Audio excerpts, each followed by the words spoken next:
Hello, hello. Hello, everybody. Welcome back to another exciting MARZ live stream. Woo! So for those of you that are new from our Access Humboldt side of things, I think we should be on channel 12, I believe. So coming to you live from channel 12 here in the awesome work in progress MARZ studio in Old Town Eureka.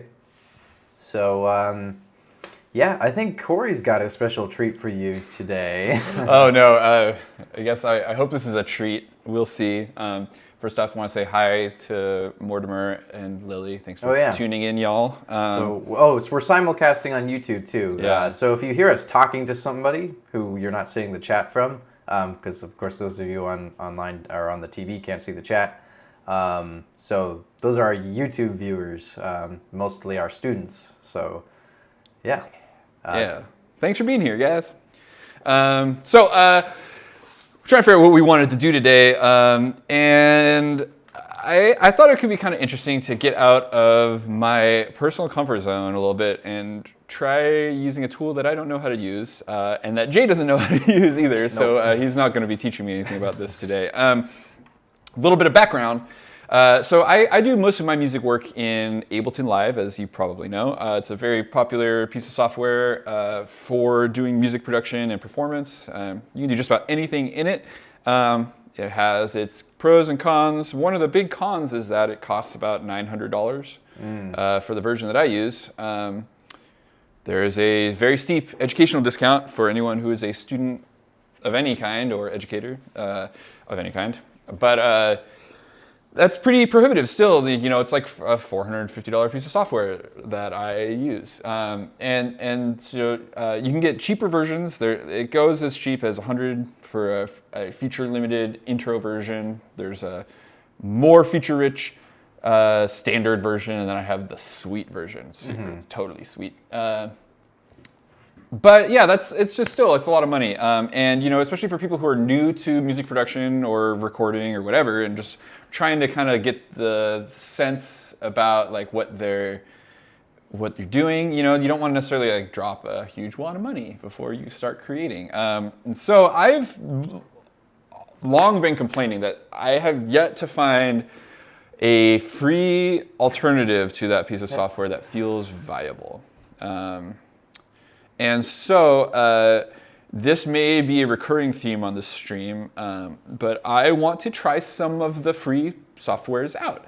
Some of them do exist. As you can see, I'm a Mac user, and so some of those programs are not cross-platform.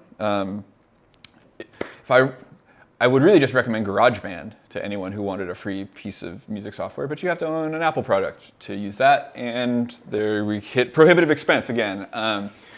So my goal is to find a free piece of music software that is cross-platform and functional for people. And so I have a candidate here that I'd like to try out. And that candidate is Studio One.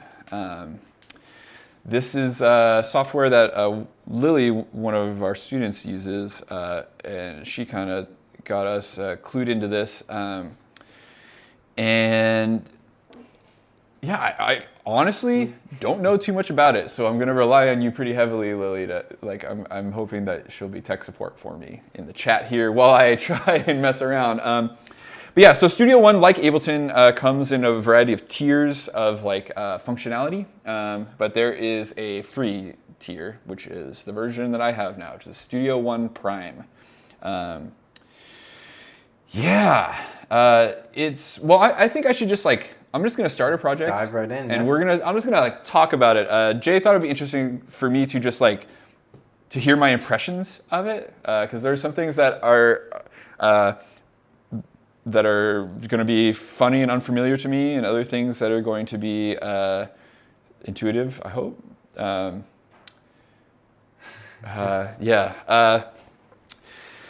We'll see what happens. Mortimer asked if I've ever used a piece of software that he uses called Beatbox. That's a browser-based tool. I have not used that on my own, Mortimer, but that's ones that y'all might check out.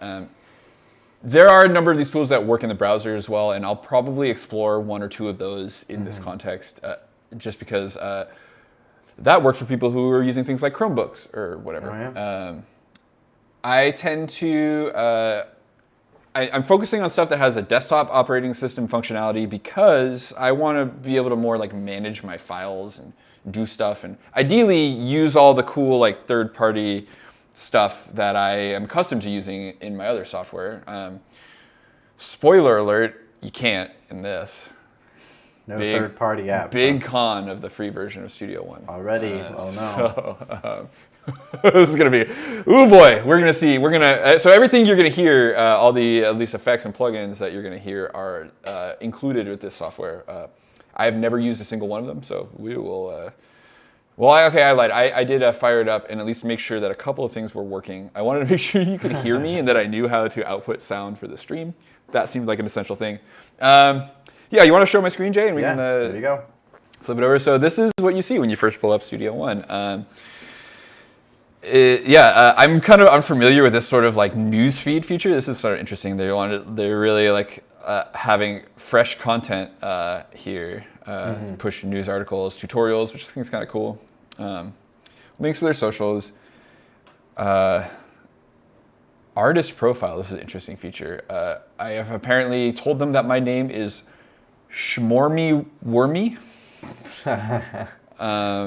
And I don't really know where that came from. Yeah. But anyways, we're going to get in here, and I usually just like make up names when I sign up for accounts, or like things I don't know if I'm going to want to keep it. But you didn't make this one up, did you? Oh no, that's my name, Shmormy Wormy. That's my name. Oh, no, I did make that up. I just like something I typed in randomly. But the irony being that my email address is just my first and last name, so they totally have my information. Anyways, so I'm going to hit New Song button, and we're going to make a new song. That button doesn't work. That's going to be problematic. Here we go. So we get options to create a new project. So like a lot of tools, this one comes with some preset templates, and I assume you can create your own. I'm guessing that's what this user tab is.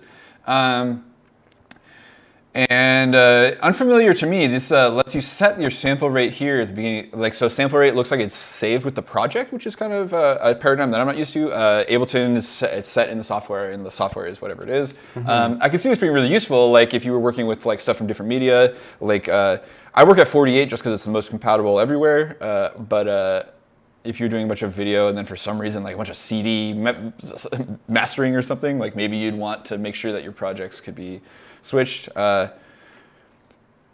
strange. It lets you choose a bit depth too. I've never been given an option for this. Most modern DAWs just operate at 32-bit float all the time, so it's interesting. There must be a low CPU way to go about this. I've never once been asked how long my project was going to be before I created it. I think this is really baffling, but I don't know what to say about that. I'll leave it at the default tempo type signature. These are the same defaults as Ableton. That's really familiar. And hit OK, and we should, boom, here we are. If I had to guess what I was looking at, oh, this is interesting. Looks like we have a kind of like a swapped paradigm on the screen from what I'm accustomed to in Ableton, which is swapped from what most other programs do. So I'm back to normalcy here. Got a file browser on the right.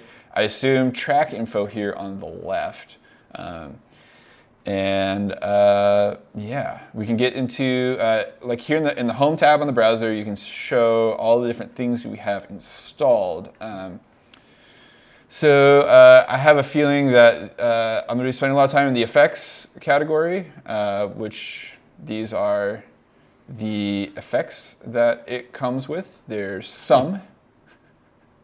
We'll see what we can do with them. Channel strip is going to be doing a lot of heavy lifting, I think.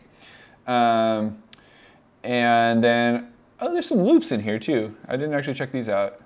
So maybe we'll get into like slicing a loop or something. So I did do a couple things of setup before this stream. I made sure my audio interface was working correctly because I wanted you to hear it. I added a custom tab here in the file browser with my sample folder that I use. So this is like the exact same folder that I pull open in Ableton all the time.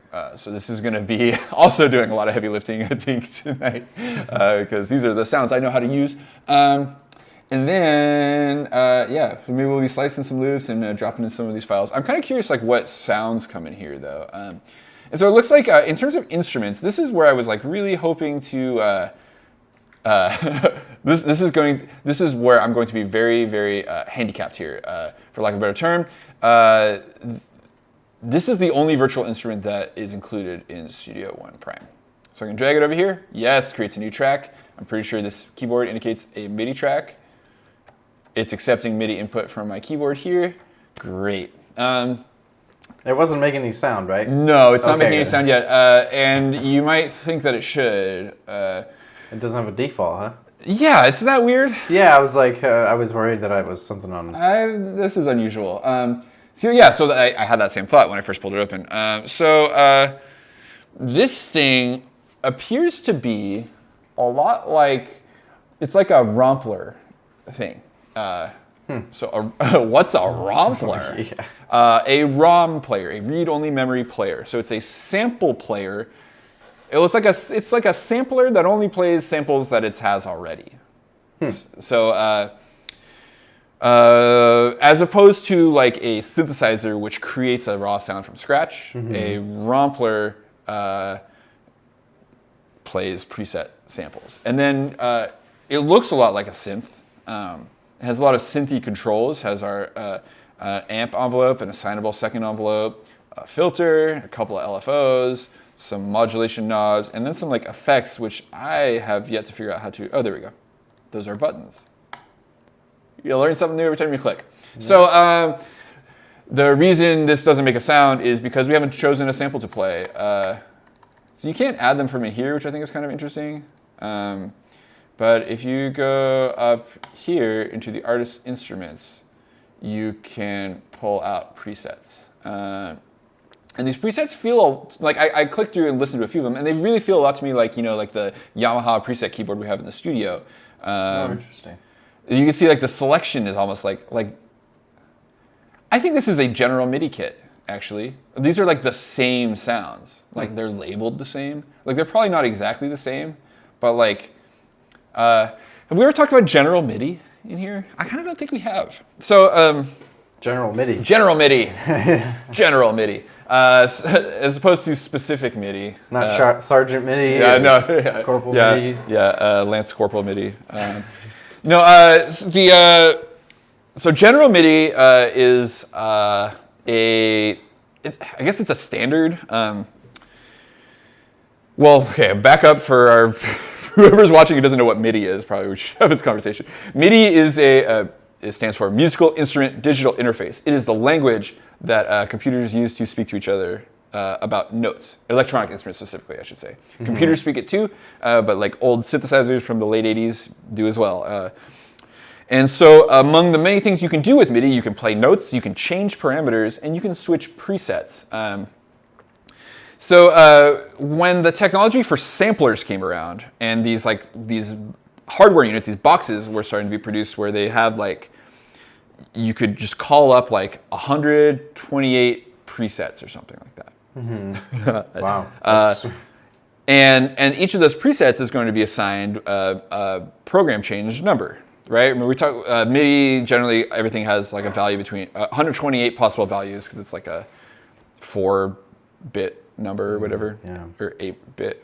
It's interesting that color and sound in that way are like with the bits and the bytes, and then with colors, like it's interesting how that's all the same. It's just like the data, right? It's all.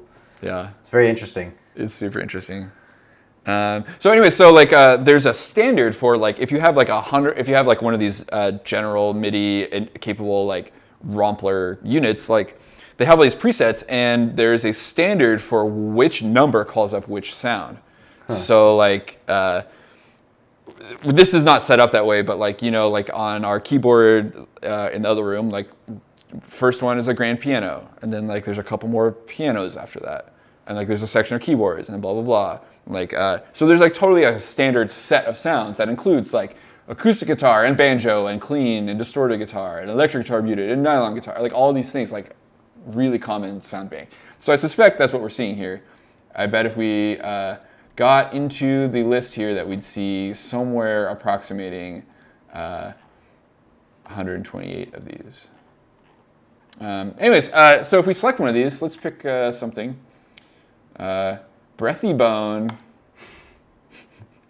one of the lesser known members of Bone Thugs and Harmony. They name them so weird, all the different... I don't know about it. It's giving me banjo vibes. Well, that's because I'm playing like a polka rhythm, which is like. I guess it's sort of a trombone. Anyway, so you can do all sorts of wacky stuff to these. So like, you know what? I'm gonna actually, instead of making a weird wacky sound, let's make a cool sound.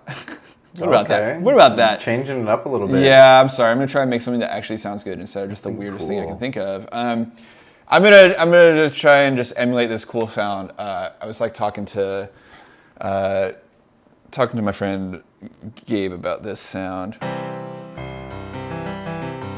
Here's a nice stereoized grand piano. I think my left and right channels are reversed. These low notes sound on the right to me. Oh well.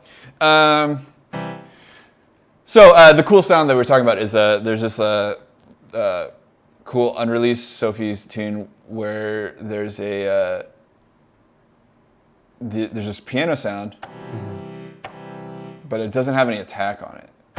So we're gonna do that with the amp envelope. So with the amp envelope, this controls the volume of the sound over time. So every time I press a button, the envelope is triggered. Oh yes, we can. Well, yeah, we should chuck some pre-made MIDI in here. That'll be fun. So if I raise the sustain level,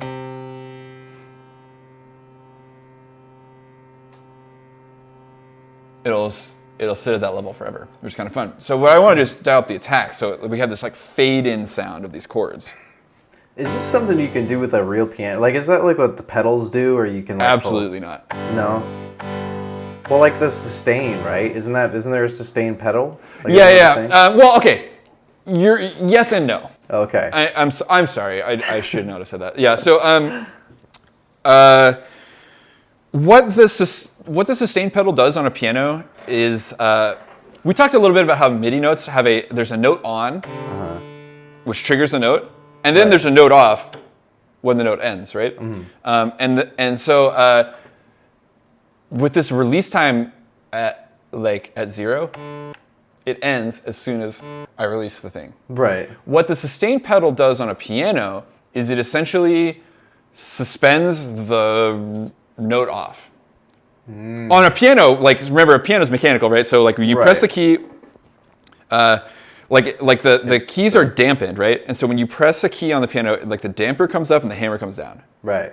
And then the hammer comes down and pops right back up to be ready to hit again, right? That's the key. That's what makes the piano mechanism the piano, and what makes it so technical and complicated, and why it wasn't invented until like 100, 200 years ago or something. Piano's a pretty modern instrument. The instruments before the modern piano, or early pianos don't really exist because they collapse under their own weight, of their own tension. But anyway, so when you hold the sustain pedal, what happens was like the hammer hits and the mute doesn't come back down to dampen the sound. Okay, right. And so it allows the it's more like an string, echo, really, right? Because the piano is full of strings. Yeah. So it allows I don't know, I guess you call it, I'm going to call it a string because I'm a string instrument player. It's probably not what you're supposed to call it. It allows it to just resonate as long as it likes, you know. So that it will die out eventually because of, physics. Right. So that's the key difference of this, is that this is actually looping a section of the sound forever. Right. Same term, just different result. Yeah. Yeah, and a lot of those analog acoustic music terms were translated into electronic music terms. Still going.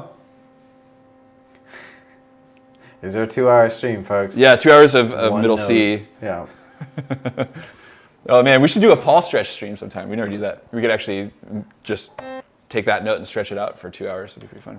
Oh wow. Anyway, so this is this cool like. I really like this sound. It's really interesting, quirky sound.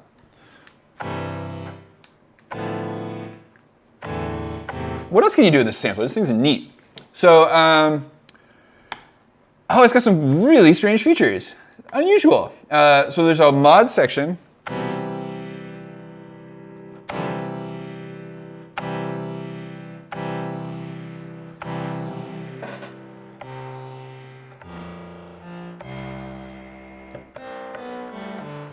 I like that.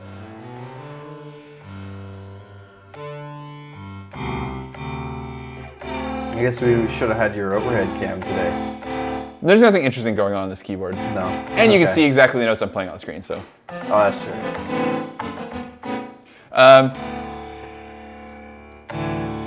Let's add a little flange. Let's get some reverb going.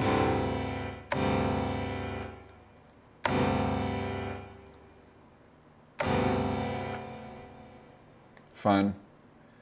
Panned. Ooh.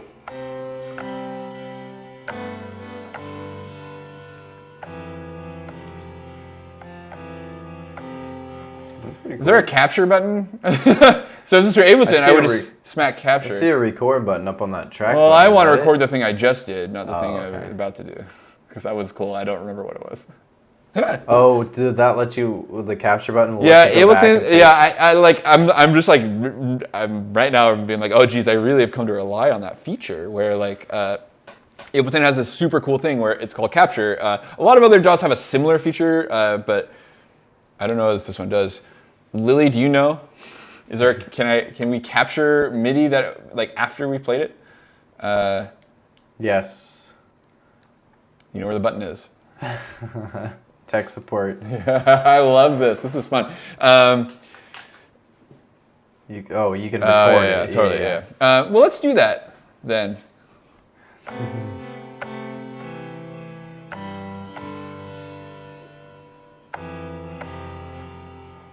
I'll play something like that. So I want to record it. So we probably need like some kind of like metronome. Let's see. Oh, it's labeled metronome. Here we go. Yeah, cool. That's a cute little click. Are you getting that click? You are, right? Mm-hmm. Good. Yeah, I can hear it. Cool, great.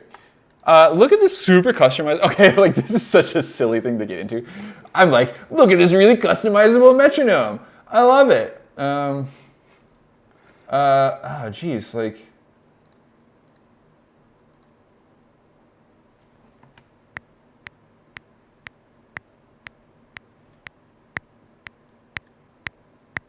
You can set like the accent levels.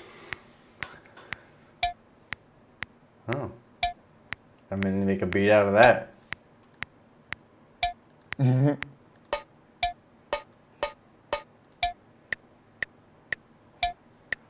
That's kind of cool. This is Oh all my just in the gosh. metronome, huh? Ads, yes. Okay, here we go. We can make our own. I'm not gonna do this. This is too silly. Okay, I'm trying not to be silly. I'm trying to make a song. So I guess I'm just gonna like. Normally, what I would do, I do have an actual MIDI keyboard plugged in. See, there you go. There's the overhead cam. I said it. Yeah. Somebody's gonna be like, Imagine "What you doing are here?" looking at this. This is the old MPK Mini. I just have this hooked up just to provide, just to get some note input. Oh, there you go. I'll make it so you can see it a little better. Nothing particularly interesting I think is going to happen on this keyboard, but now you can proof it's occurring. Okay, we only have 12 days of recording time, so I have to keep it brief. 12 days? Yeah, I like that it measures it in 12.03 days. Does it really say that? It does, right down here. Oh, wow. Remaining, yeah, so... Is that like your data, like your computer? That's so space? at 48K, we have, yeah, Record for 12 days straight. 12 days, yeah. It's Wow. about, I think I have like 460 gigs free on here, so make of that what you will. Oh, that's a clip light. Look at that. Oh, sweet. Mono switch on the master output. That's really handy. Ooh. Ooh. Finding some buttons. This is so funny. I've really never looked around in here before, so I'm like, oh, cool. Mix. Here's the mixer.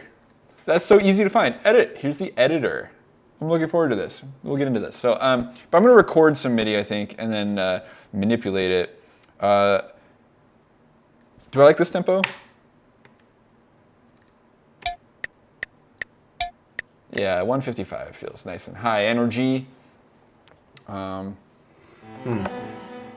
Oh, yeah, Lily, I did connect this keyboard earlier. That was one of the few things I did before the stream started. I gotta do the opposite of this sometime and get Maya in here. Do the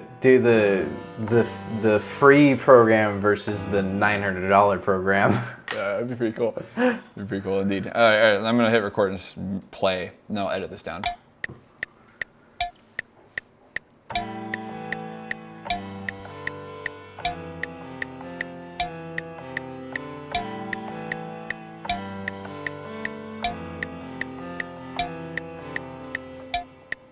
First idea, best idea. Mm-hmm. Okay. This is the part that I really don't like, you guys. Trying to figure out how to chop and like these like little like controls. So like I want to zoom right now and like yeah, cool. That works the same. I'm used to seeing some sort of feedback that that's a thing that I'm allowed to do. So let's see here. All right, that's not what I want to do. So what am I trying to do? I'm trying to edit this clip. Maybe I'll go to the edit window. So I think this whole thing, can I select everything and quantize this to 16th notes? Well,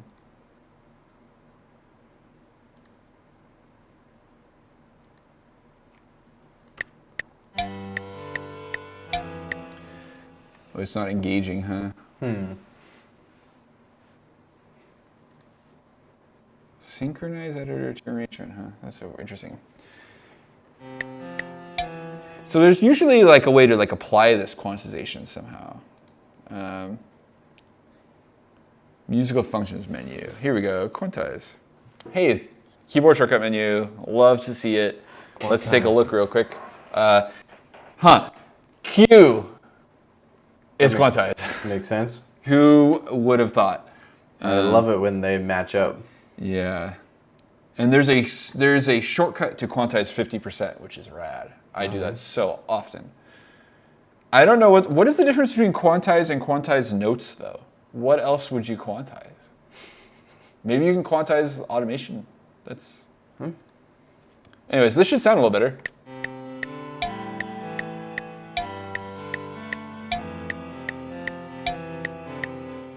A little bad note in there. Let's get rid of that guy.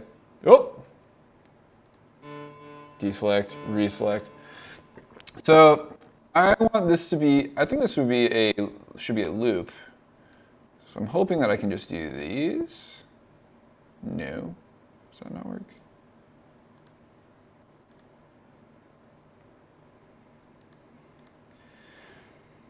Where's the loop button? See a loop button on here, Jay? Loop.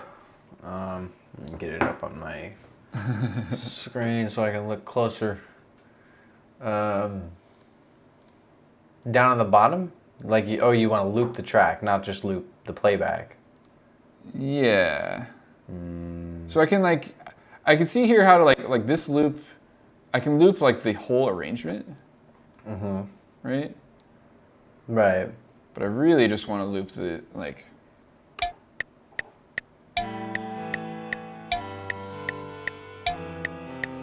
So I can change the length of it there. Or I can do it here. Okay, cool.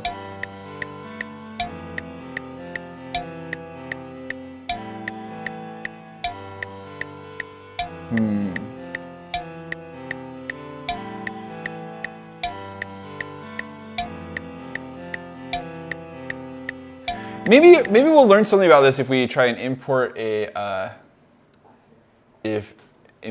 loop, because we have these loops over here.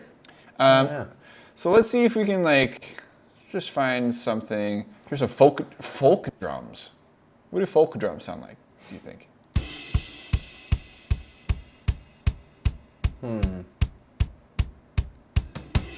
Is this folk like the Lumineers are folk? This wasn't quite what I was expecting. Oh, wow.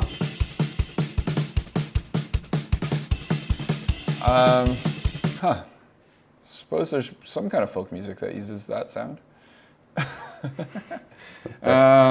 Let's see what we get.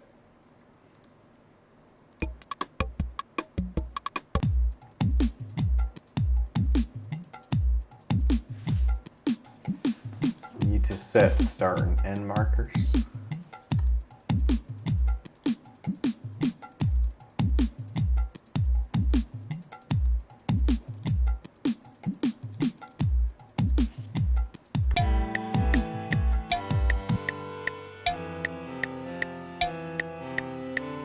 So interesting that like this looping here is tied to looping in the arrangement. So I can loop the arrangement just fine, but like, what if I wonder? Anyways, I'm curious to like maybe this will be enlightening. I just want to find a loop that's not like crazy like that though. Maybe let's use this class prop. So how does this become a loop? Oh, it's not. So That's interesting. Oh. You're trying to like drag it out like in Ableton, or it just sort of automatically does that, doesn't it? I mean, well, no. There's like a full-on. There's like a looping button. Oh, okay. And like to enable looping. Weird. You'd think this would be really obvious. This is a good test of UI. It's I mean 100% what this is about. Yeah, like, absolutely. Cory obviously is super well educated when it comes to creating music and like knowing, and so there's features that you're looking for, and like those features, you know, you should be able to put someone who does this pretty much, you know, 24/7 in front of an application, and they should be able to figure out where things are. This is a huge like UI design thing when it comes to like websites or apps like this, and just like how easy it is to find what you're looking for when you're a professional and you have to use different applications. Yeah, it's very interesting. Yeah, it's just so like, man, this is super weird. So like, you know, like to brute force this thing, like what I would generally do is like I would assume that I can copy and paste this, but maybe we'll see. So we can copy and paste. Yeah, cool. So this is an interesting paradigm that it lets you do that, like paste it on top of the other one. Remind me of the name of this one again. This is Studio One. Studio One. Cool. So like, I'm noticing that like clicking in the timeline doesn't actually move the selection head. You see that? I'm gonna do a little quick Google research here. Yeah, man. See Cool. if we can find. So I got a loop going now.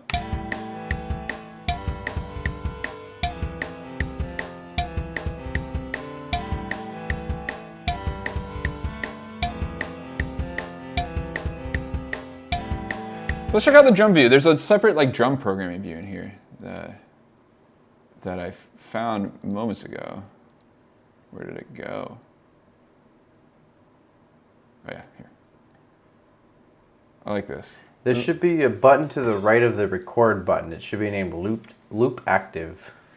Yeah. So that loops the whole. It's like, so that button affects both the arrangement and the clip, I think. Oh, okay. So that's, you want this specific clip, right? Yeah, I want to loop a clip. Right. Okay.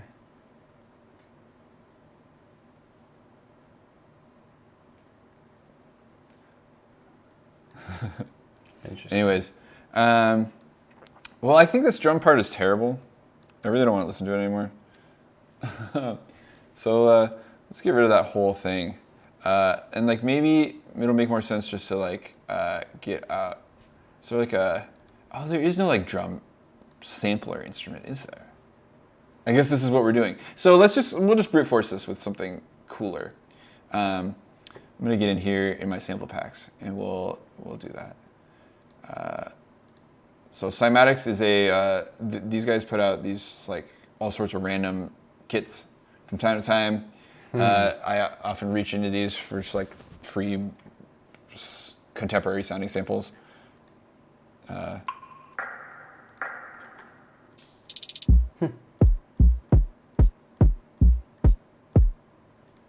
Nice basic sounds. So like this is gonna feel pretty familiar, I think. Like this sort of thing. Like there's always like activities that like you can find that you can do, and maybe this will like help me get more familiar with this like timeline and how this works.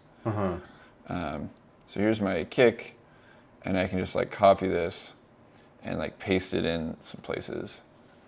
Yeah, it seems like there's a few. I'm seeing a few like feature requests for it for like audio clips by like looping. Yeah, they're talking about like other programs being able to like grab the edge and drag it out. That's what you do? And yeah, totally. Yeah. So there's no looping clips in the software? Not that I see. It seems like people are like, you can like just duplicating it. Wow.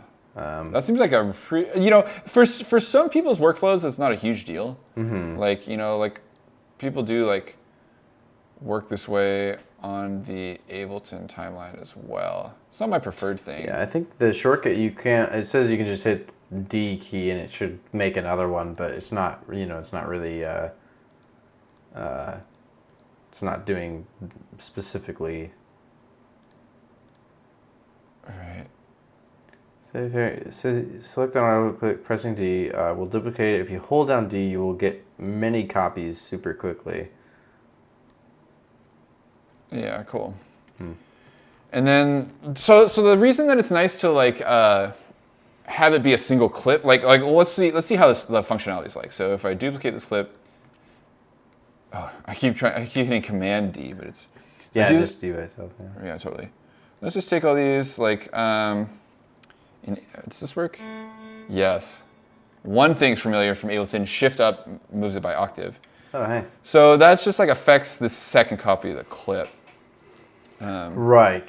Yeah. Whereas like, like I might prefer to be able to affect all instances of the clip.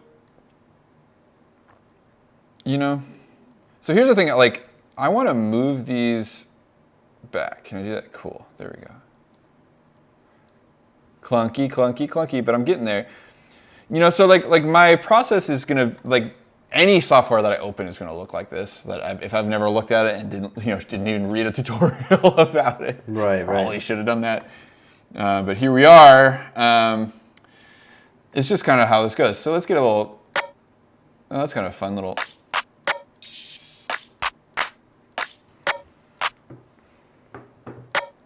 Let me get that one with that little tone in there. So I'm programming like a really, really basic drum pattern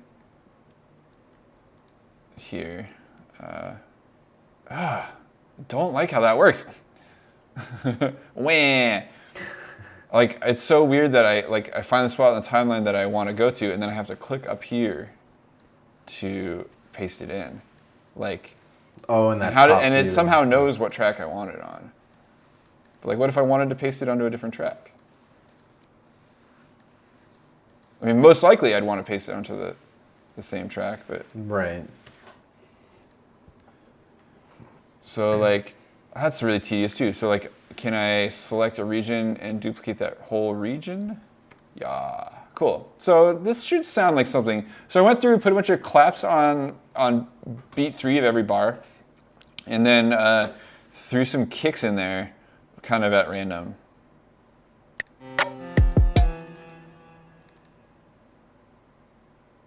Playhead. I don't know if I like the playhead. How did we turn that on and off? N or something? No.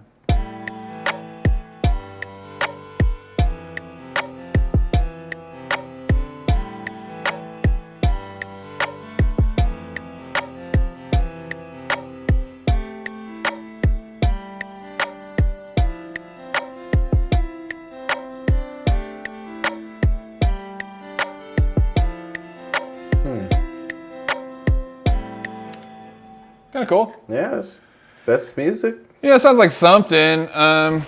Okay, I want to try something real quick. Can this thing play my samples?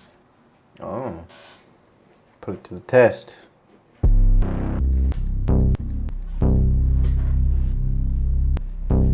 one's yours? Well, I mean, no, I didn't make them myself, but. Oh, well. Whatever. Oh, interesting. So this is a global tab here, this instrument tab. It's showing all the instruments I have in my project, even this one that no longer is assigned to a track. That's really curious. I'm gonna remove that.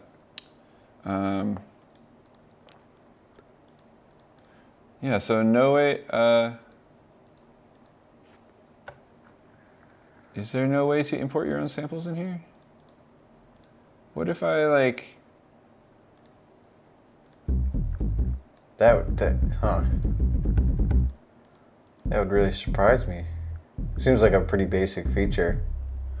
But you know, it might be one of those things that they're like trying to get you to pay for. Oh, right. There are upgrades. How much are the upgrades? That's something to look into. Yeah, you know, like this is one of those things where I'm like, what can we do here with the tools that we're given? You know, Yeah. Does it actually do everything that we need it to do?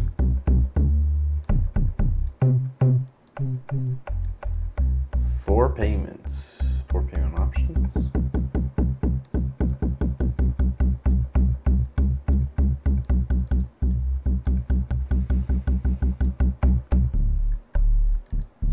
It's kind of a curious little sound.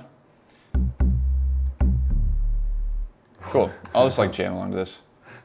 Lily's asking what you're doing. I'm trying, Lily, to see if I can load my own samples in here. Since this thing is just playing a sample, I want it to play my sample instead. But it doesn't seem to want it. Doesn't seem to want to do that. So I'm just gonna play this thing. Oh wow! So the professional version is $400, and then but there's another level that's a monthly or annual subscription that is like $15 a month, and I guess you get a bunch of other tools and libraries and I think you can also buy it outright, right? exclusive. Yeah, that's the $400 version.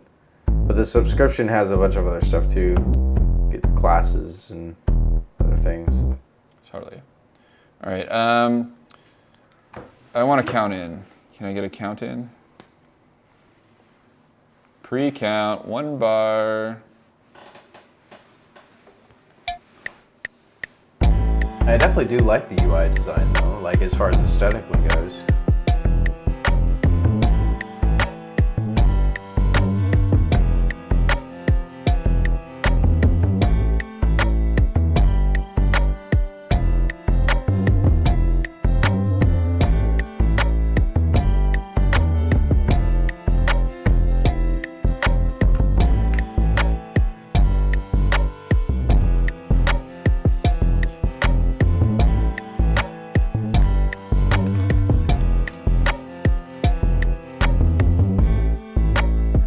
I'm like, man, I kind of like missed the metronome.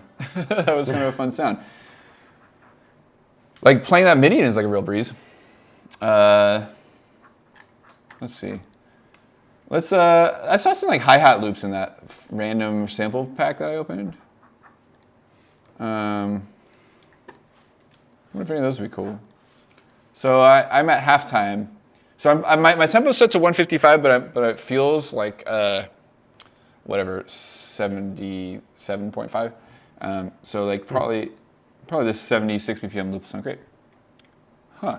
Look at that. It looks like it's like a busy half and a less busy half. I kind of like. I'm like, what's up with this less busy half? Can we just like? Can I just select that? Yeah. I just want simple. Here we go. What does this sound like?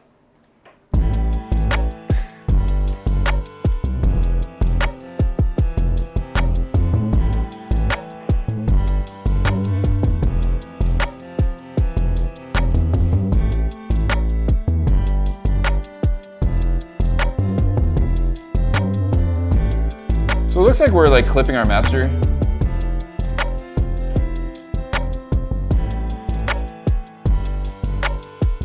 So can I select all these tracks? No.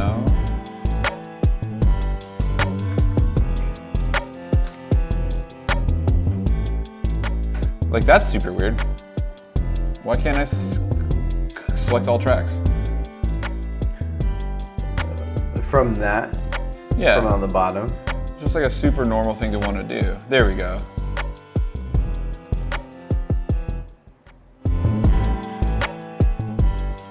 So I wanted to lower them all without changing their relative levels, you know? Oh, I see. I see.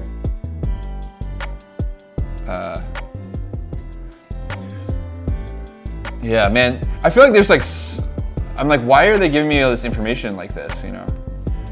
But I guess that's cool. Okay, I see this. So you can like hide channels from like here, from the playlist, which is kind of neat. If you just want like I don't really know why you'd want to do that. Like I guess you had some stuff that you weren't going to use in the project anymore, but you still wanted in there for some reason. You can just hide the channels completely. I often end up with like some just like folded away and muted channels at the bottom of my projects. There's nothing I can do about those. I also like this paradigm here of like the inserts and sends here above the channel. I think it's pretty neat. I want to throw some inserts in here. So what's an insert versus a send? Never use that word insert in Ableton because they don't like use it anywhere. But insert is a effect that you just inserted directly on the track, whereas a send is where you sent a copy of the signal somewhere else. So weird. Huh. So I want to like process this bass with an insert. So insert versus send. Grind.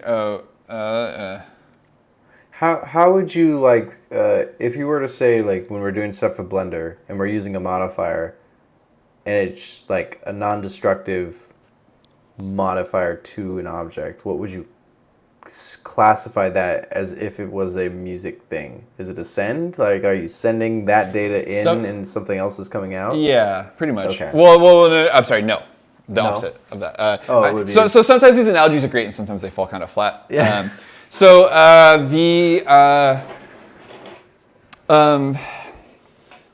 It's basically like like if you're thinking about like the modifiers and the way they're like, it's like a signal flow thing, right? With the modifiers in Blender. So like this thing affects the next thing, which affects the next thing, and the way that you route that signal has a great deal to do with the output, right? So it's the same thing in audio. But I think generally speaking, all of those processes are series processes where one happens after the other with those modifiers. But so like insert versus send is really series versus parallel. Is another way of looking at it. So series processing versus two parallel chains of processing. So like I don't know how often you do parallel processing in 3D pipeline stuff. Like would you ever like make a copy of a thing and then do something to that copy and then mix that copy back in with like the original? Because that's like a all the time type audio activity. Oh, interesting. Constantly doing that sort of thing. Yeah, not so much in my workflow, at least, that I could think of. Yeah, so this may be a somewhat uniquely an audio paradigm type activity, you know. Yeah, it's just interesting. Okay, can we like talk history maybe a little bit for a second? Yeah. So like why, like what are, well maybe history's not the right word, but like what are the effects for, right? So like you imagine like you want to like turn an audio signal, like a guitar track or something. You probably want to be able to turn that up or down, and you want that to be like a series process, right? You don't want to hear it regardless of like how loud you hear it, right? But sometimes like imagine you're playing that guitar and you're like in a room. You might want to control the amount of reverb in the room. Like, wouldn't it be nice if you could just turn down the sound of this room? Oh yeah. And just keep the dry signal in my voice? That would be like parallel processing. Okay. So like, the main I think the easiest to understand reason to use it. Well, there are a couple of them. One of them is like you can mix in the sound of some distortion lightly with it and have like here I'll do it. Let me just do it. So on the send on this bass track, I'm going to add an effects channel. So sends are their own channel. So now I'm sending some of the signal to effects send 1, and here's, oh God, what? Oh my God. Really need to expand this UI. So here is the knob for the send. Oh, tiny thing, huh? Ugly and hard to find. I don't like this. Ableton, they're big, friendly knobs. I complain about Ableton's UI a lot actually because I think it has a lot of problems, but this is not one of them. Yeah. Yeah. Anyways, so now so what this is basically, this channel goes now to two places. It goes to the master channel like all tracks do, unless I tell it not to, which I don't know why I'd want to do that. And then it's now also getting a copy sent to this track, which we need to put an effect on it. So we're going to insert a.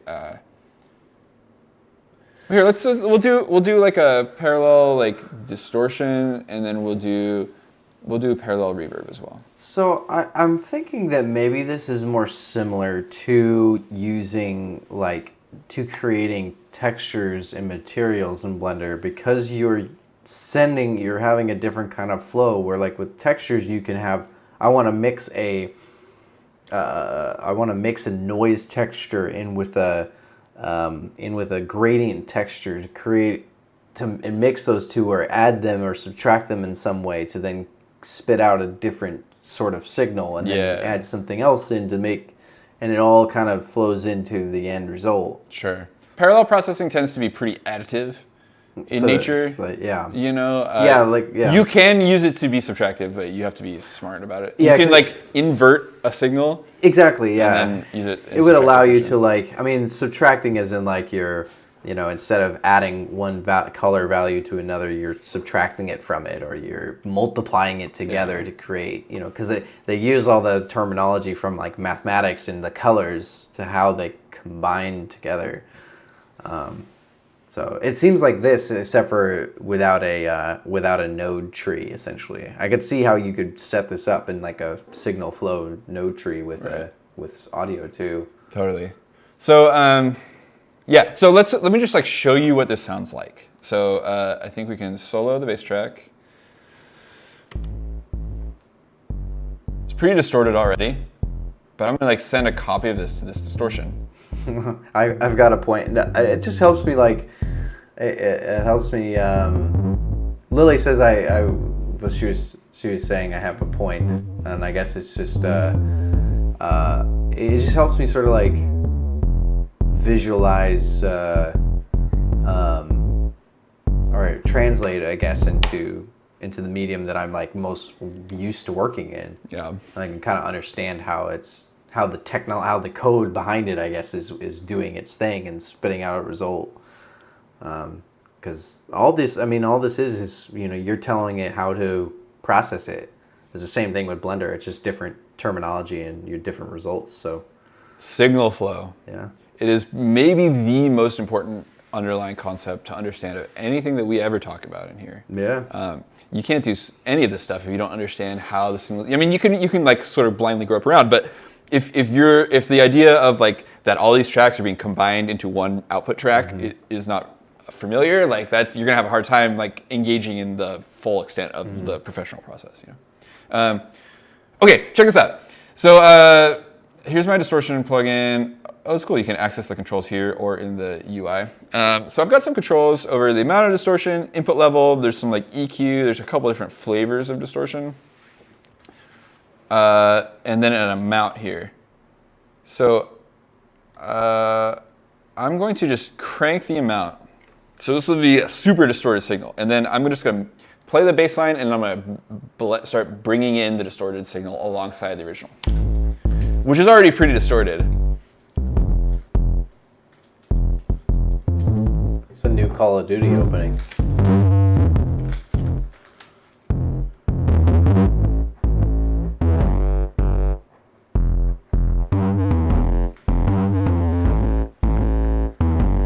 I like that.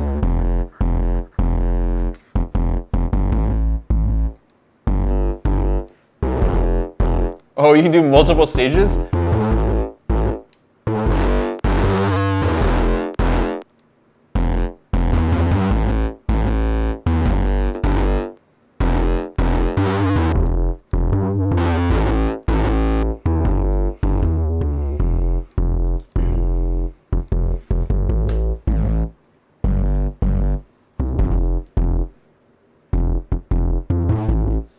I like this like nasty fuzz chaos.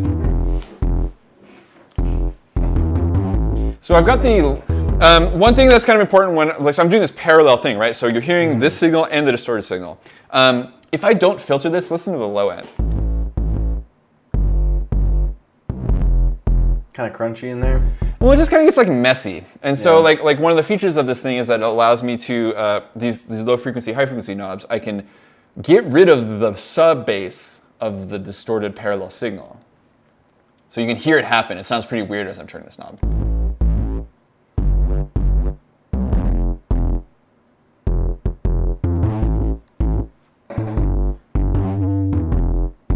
So you can kind of hear effectively the lower notes are being less distorted than the higher notes. So when it pops up higher, it gets a little nasty. And I did play a couple high notes in there.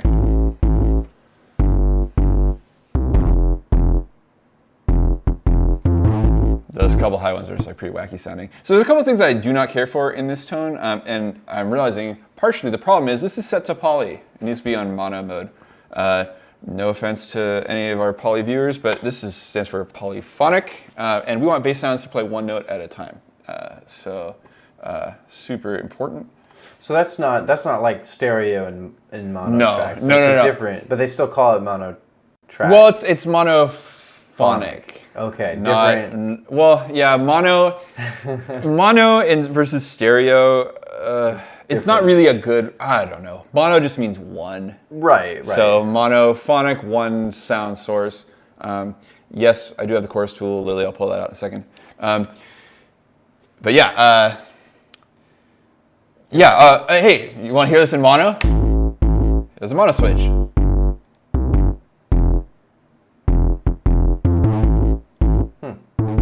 Sounds exactly the same, right? It's a mono sound to begin with. So. Yeah. Yeah. What if we turn the glide on? Oh, that was weird.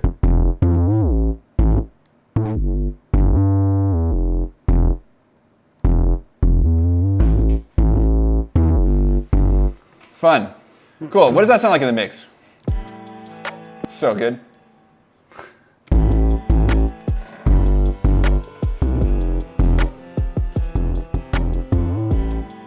So now I feel like my drums feel pretty weak, right?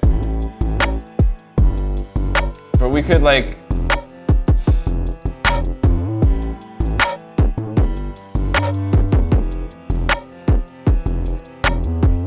So now I'm like blasting the drums into that distortion a little bit too. If we solo that track,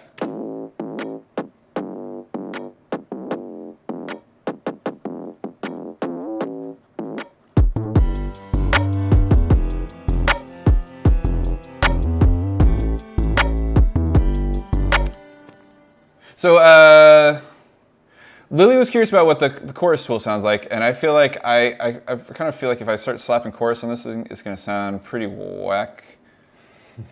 So instead, I'm just going to pull out a new instrument. We can like get some new things happening here.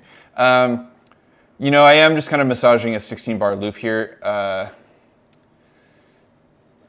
It's kind of typical for like pop, rap kind of spectrum music. Yeah. So I'm not going to worry too much about it.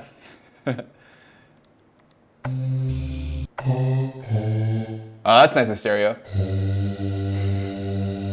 Definitely. Way more on the left side. Yeah, it's pretty leany. I don't know if those of you watching on TV can tell that, but... Yeah, I bet the stereo image gets pretty screwy, but you might you'll hear this collapse in mono, Jay. Check this out. Oh, yeah. Loses a lot of its, like, presence. Yeah. Well, and that's partially because collapsing to mono is a destructive process, and there's like, it's probably like literally canceling out some of those nice meaty frequencies. Because what makes it wide is when things are different. But if they're so different that they're not the same sound, it just sounds like two sounds. So they're correlated but different. And so when you smush them together in mono, like if the wave is going up on this side and down on this side, they just cancel each other out. Interesting. That's a very layperson style explanation of that. I'm curious if that would still apply. Say if I didn't have hearing in one of my ears, could I still tell the difference between mono and, or is that just, can you only tell if you... No, you need two ears. Okay. Like, so if you were like completely 100% deaf in one ear, yeah, no stereo information. So for like people who have hearing loss in one ear are at a disadvantage in some respects when doing this stuff. But you know, people like figure it out and make it work. You know, when you hear your whole world that way, it's you get used to it, and you're all, you know, you always hear music with those same ears, and so like, you know, it's like you just use them to listen and just make it sound like the other stuff.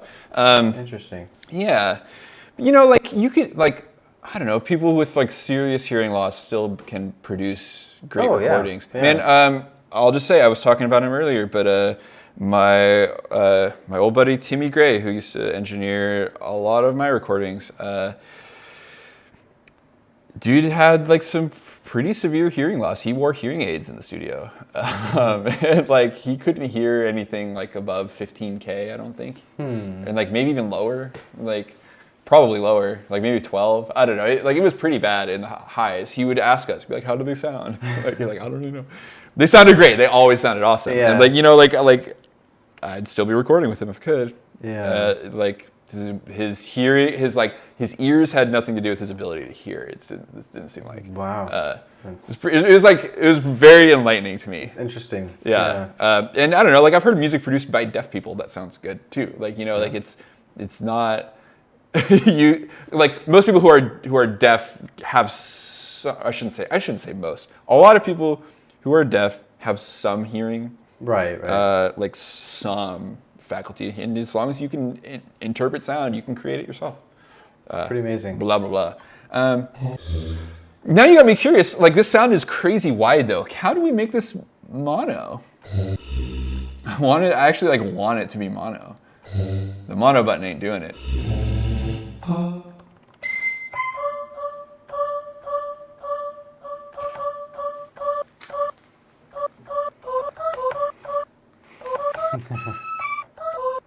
Yeah. This control in here that I find is really interesting. It's called the sample shift control. Check this out. Oh, this one. It sounded like when you went higher, you couldn't hear it anymore. Changed the pitch there too. Yeah.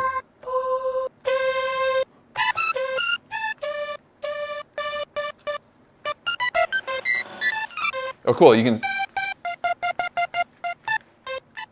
start it in a different spot. That's fun.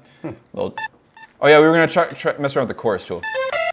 So we'll set that up as an insert. The chorus here.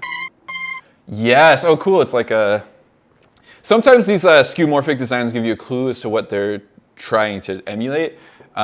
This is very, very obviously a Boss or Roland hardware chorus unit. Oh.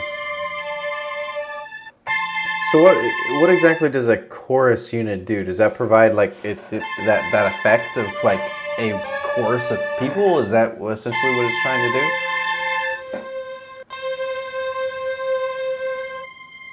Yeah, basically. Weird. This sound like keeps. Oh, it's because the sustain level's down. Oh no, it's not. This sound won't ring out forever. So like, there's something going on under the hood here that I don't know about because I got my sustain level cranked.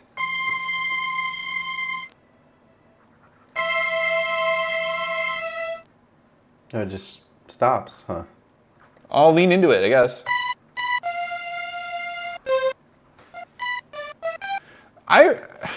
I'm not convinced that this amp envelope is doing anything. Oh, there it goes. Okay.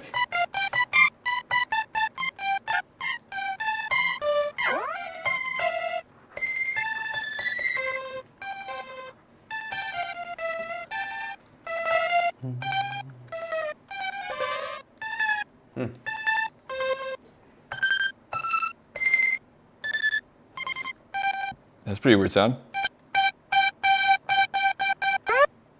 Oh.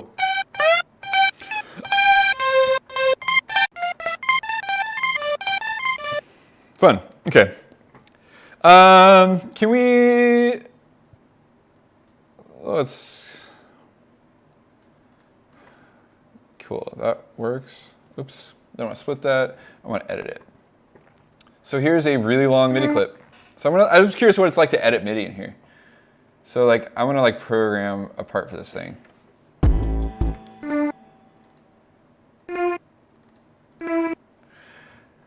Okay, so I'm like, I want to do more zooming over here. I was like sticking to the A minor scale, which is making my life easy for me. So let's see what happens if I do that over here. A minor, natural minor.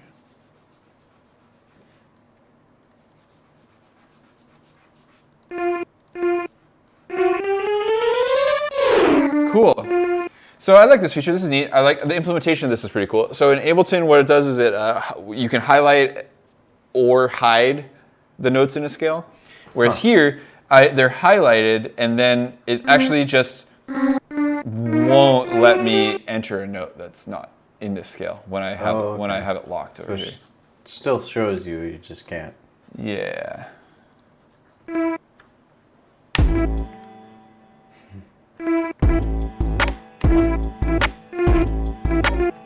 That's interesting.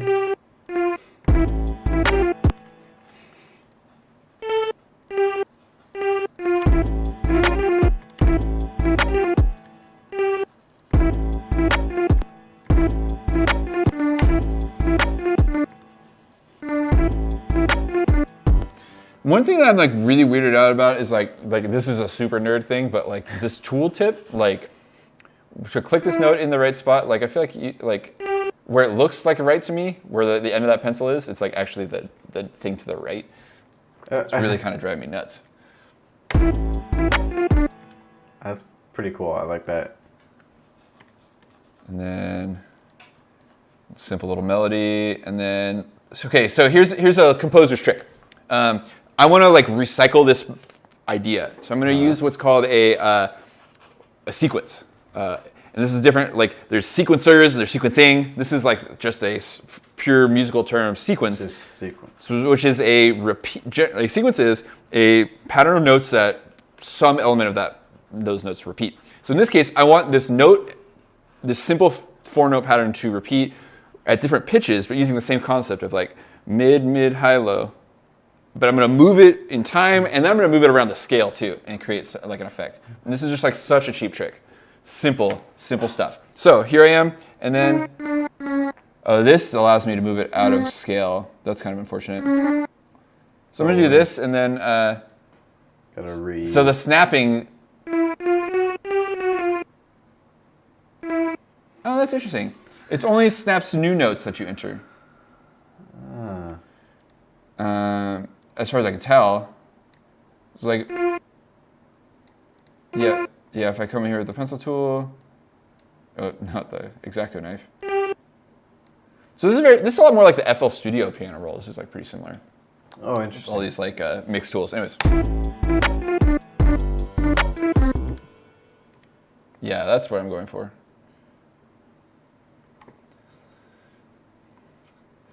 Maybe that could happen like every 2 bars, and then like another instrument could like come in and do something kind of interesting.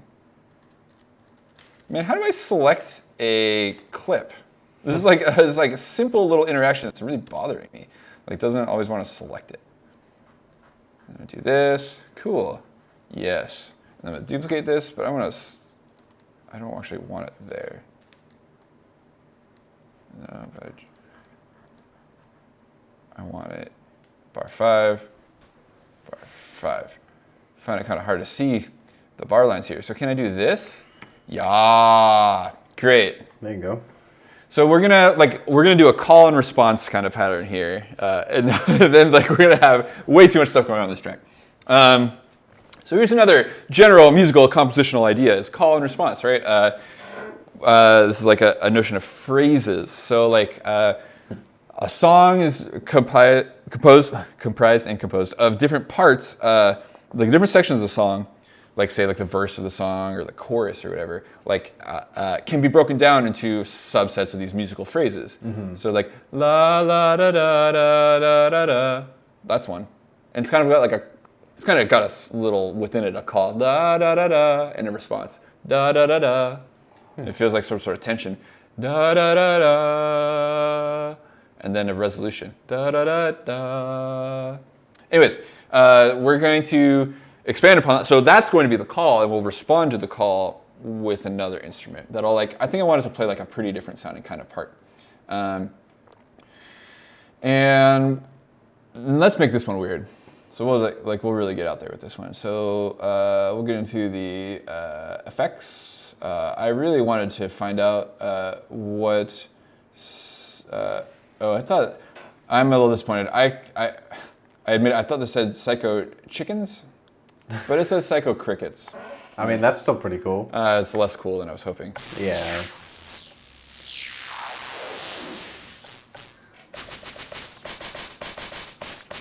Some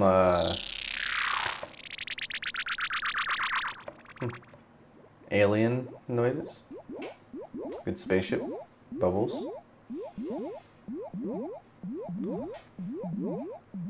That's pretty cool. That's interesting. How are they doing that? What's making it do that? Wish I knew. It won't show you any.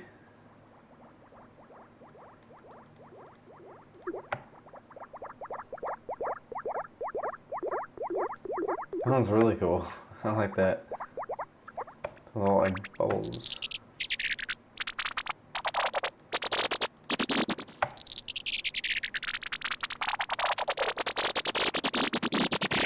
Yeah.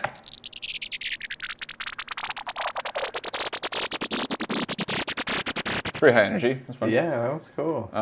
Let's see about this.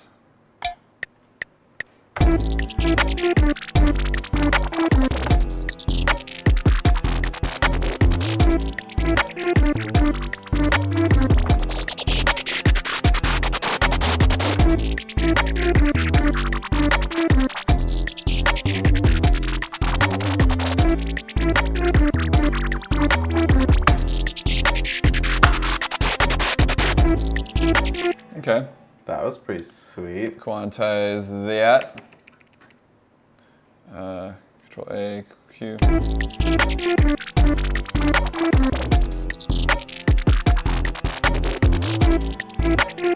So real quick explanation is there's like a lot of rhythm happening there, right? I really hate how, I'm just gonna say this right now. I do not enjoy that they represent the velocity of each note by this, each one of these is a percentage. You see that? Like that's a 60% velocity on this note. But if the note's shorter, it shows, I just don't care for that at all. That's really confusing. I'm super accustomed to having velocity in its own easily viewable lane.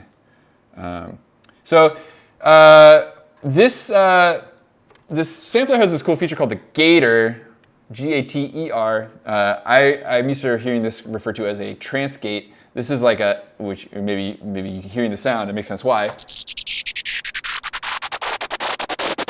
pretty cool, yeah. I like those. You've heard that sound in trance music, right? Like it's super like late 90s sounding thing. It was a feature of a lot of synths back then. So yeah, I'm just using it to do that thing. I want to like get this sound out of the way of my other sound, so I'm going to high pass it a bit, if I can.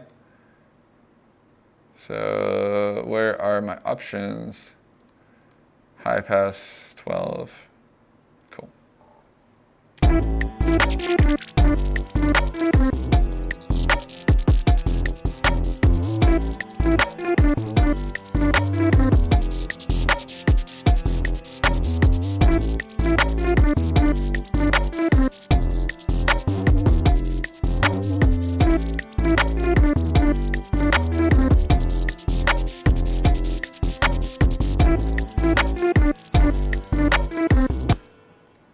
Quantizational larger.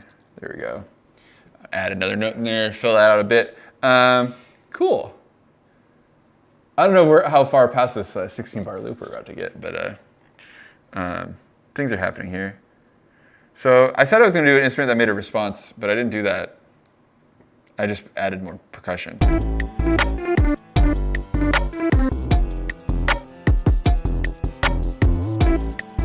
I feel like the volume of that's all over the place. Let's solve that. So that's what a compressor's for. Or I mean, there's a lot of other things that are for that too, but the channel strip here is going to solve that problem for us.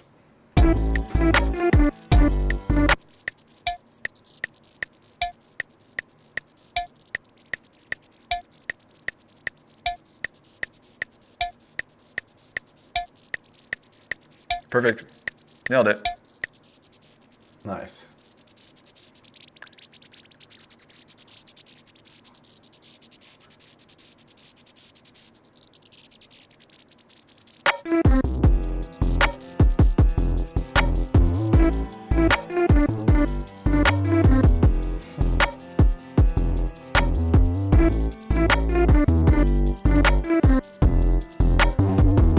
Cool. So let's find out another responses from here.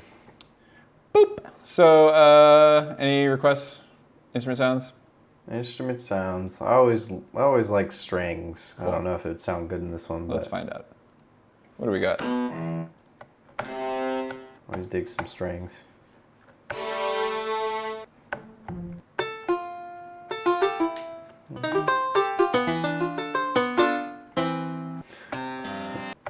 Ooh.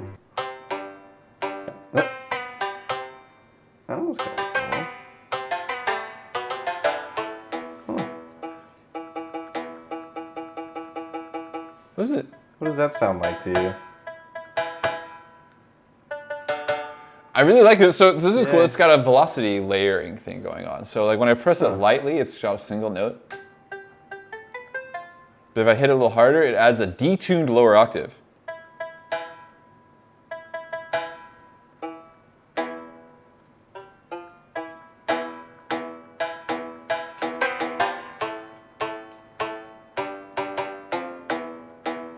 Let's use this. This is neat. How do I make it really weird though?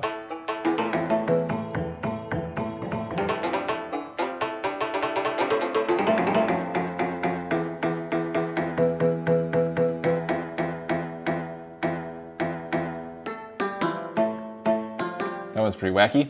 Cool. Wacky. I like wacky. We didn't check out the distortion in here. Looks like the same options that were elsewhere.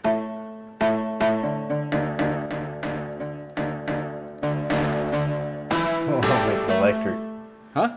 Make it. It sounds like now it sounds like an electric guitar or something. Like a shamisen or something electric.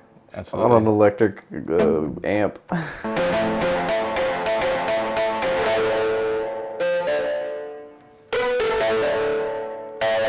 I like it. That's cool.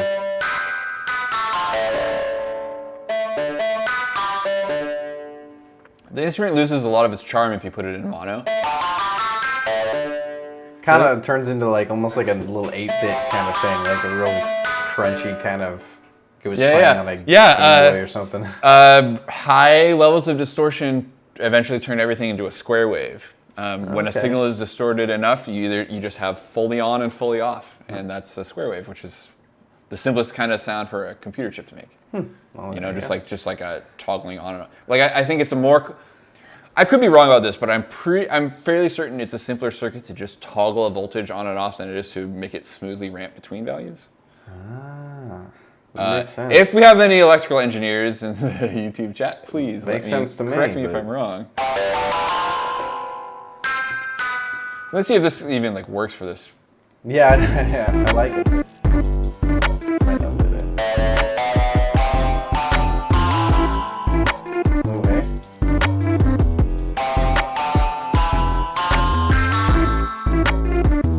Yeah, it's a little dirty Yeah. for this thing. Maybe I a think. little bit of a. This feels like it's like Toned down a little. nasty. So like.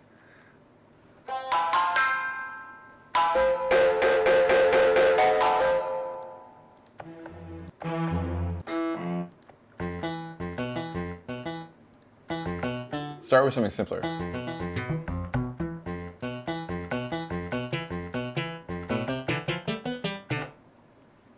I'll just capture some notes here.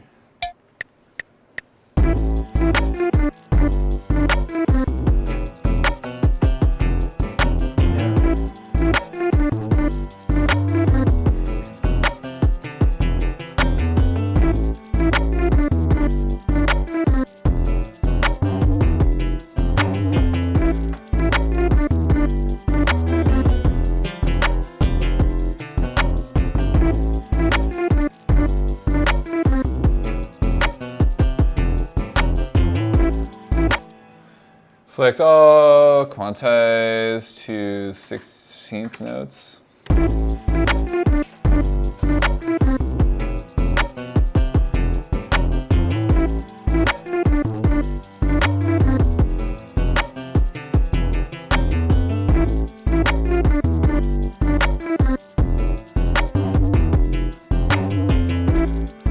Editing over here.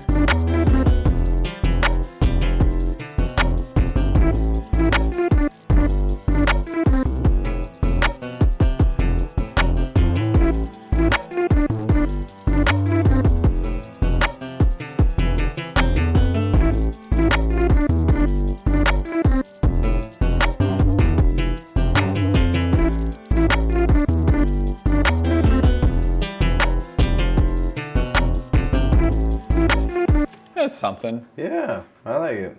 Cute. I mean, pretty good for never using the software before. I mean, Well, I'm just really scratching the surface here. yeah, but still, I mean, It's a good reminder that, like, you know, the DAW itself is not necessarily where the sound comes from. I don't think I could do as good jumping into Maya and trying to make something. I don't even know if I could get to the point where you have that animated thing. Sure. Well, there's a lot more steps. You know, like I could just drag sounds onto the timeline. That's true, I guess. Yeah. So it's like, you know, like a video editor would probably be a better comparison, like going into yeah. Final Cut Pro or something. Totally. Yeah. You know, like there's certainly some deeper tasks. You know, there's a lot of spots where the analogy falls through, but the DAW is more like a video timeline editor than it is like a 3D modeling pipeline. True. Maybe like session view in Ableton is like an analogy to the modeling stuff more, where it's like you're just like have your assets, and then like, they don't have to go on the timeline if you don't want them to, and you can just like play with them in a non-timeline oriented way. Yeah, we haven't really done any video editing stuff, have we? We've never done any Ableton live performances either. Yeah. I think we talked about a little bit doing something with like filming and then editing a short film for our workshop last year when we were doing, or over last summer when we were doing the stuff with Access Humboldt. But I don't think we never tried that out. It'd be interesting to try to do some video editing. I think it's just like it's not as in depth really as like the music stuff. Like, you know, you could do a whole bunch of stuff with the same assets. You could make, you know, you can make 100 different songs with the same pack of sounds. But the video editing stuff, you can't really. I mean, you could make a few different things, maybe different cuts. But most of the time, it's going to be the same. Especially if you're telling a narrative. Totally. So. But still be cool practice to do that sometime. Show off DaVinci Resolve. That'd be neat. Yeah. You can check this guy through an amp modeler and see what happens. Oops. What just happened? Something happened, I'm not sure what. Oh, I rearranged tracks accidentally. Okay.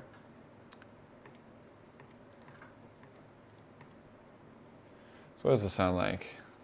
Kind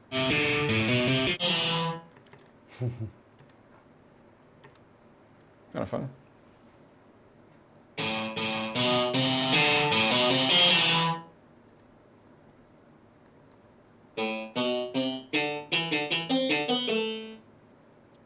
Yeah, this is a character. This, so this is a...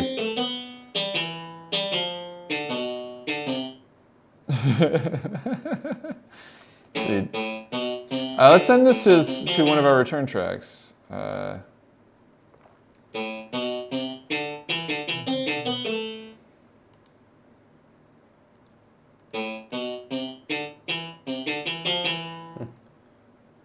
What?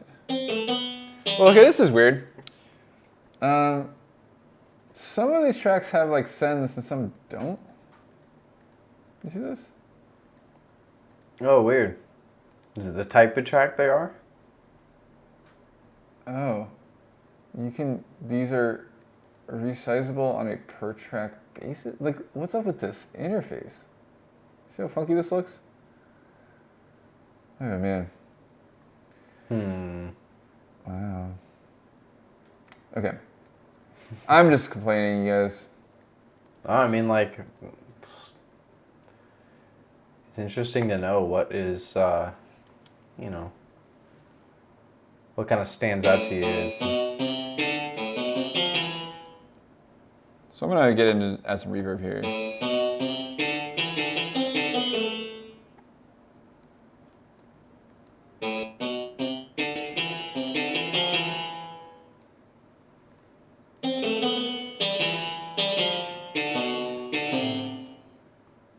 Yeah.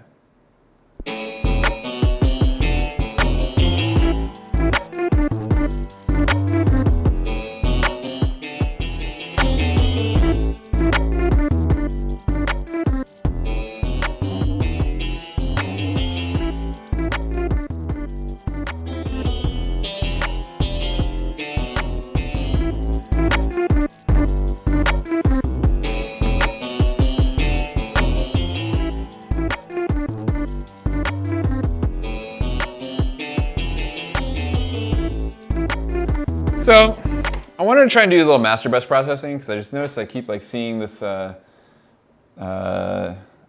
turn red. And I saw a suggestion about putting the mix tool on the master, which I assume that's what you were referring to, the channel strip, the mix tool. The thing about this is that the compressor is like really tuned for individual tracks. So like you can just like, hear it like working way too hard over here. Listen, I don't know. This is, maybe you'll hear this, I'm sure, Jay, but see if y'all at home can hear this.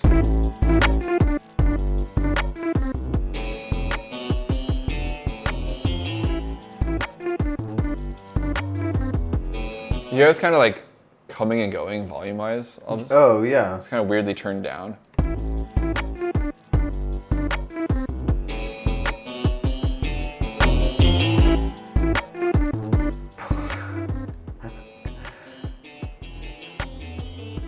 So it's really like on a mix bus concept, like you really want to be able to like tweak those parameters for that. You know, like the settings for a compressor on a vocal or an instrument are really different than like for an entire mix. And this thing just doesn't give me the kinds of controls that I rely on for that. So that's cool. We can still like sort of like achieve a sort of a mix concept, I think. Whoop. That was not what I thought I had selected. I want to just delete that, but I guess I have to do it this way. So I'm curious whether it sounds cool to run this all through some distortion. The whole thing? And here's where I'm going to do like... So we talked about, right, like parallel versus series processing. So if you want to do things in series, you put them inserted onto the track, and if you want to put it in parallel, you use a send and return. However, there's a third option. So insert plugins sometimes, well, plugins in general, you can put them wherever. Sometimes have a dry, wet knob, otherwise known as mix. So this one's got one. So what this allows me to do is blend between a totally clean signal and a totally affected signal, and basically dial in a blend between the two.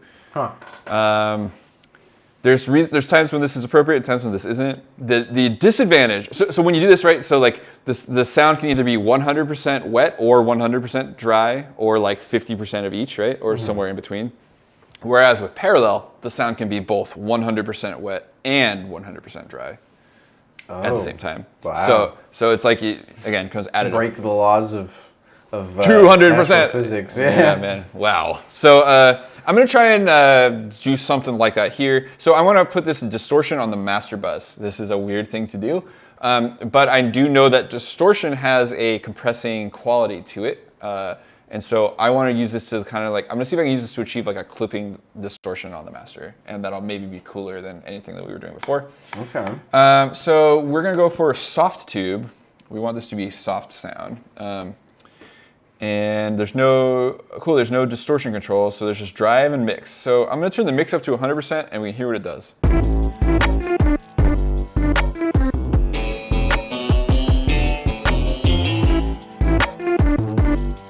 So even with the drive turned totally down, it's definitely audibly adding distortion in a nice way.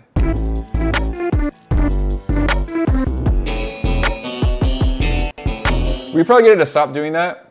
There's an input knob here, and so that's like input gain. So distortion and like these kinds of like dirt adding, muddying, we call them dirt plugins, but like distortion is that it's non-linear. In what I mean by that is that the amount of the effect depends on the amount of input. And so the louder a signal that I feed it, the more distorted it will be. So it's not just like, yeah, you know what I mean? Like, so it's not just like applying like a static amount of distortion to every element of the sound, like it's reacting to the audio level. That's right. So, and you can see this one's got some visual feedback. The neon of the UI glows when it receives a signal.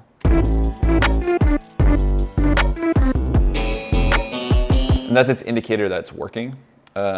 So we can like, if we pull back the input value, we should hear less of that.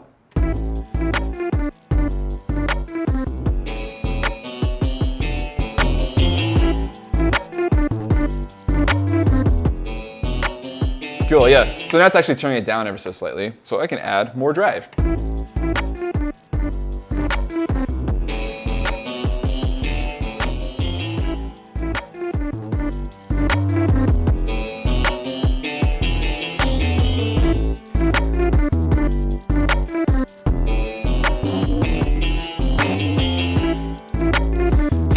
So I've got like some like distortion that's pretty characterful. I'm gonna take some of the low end out of this actually, like nice high pass. So I'm not adding more low end that's distorted. I just want to add characterful high end. So now that I've got, so here's what it sounds like totally wet.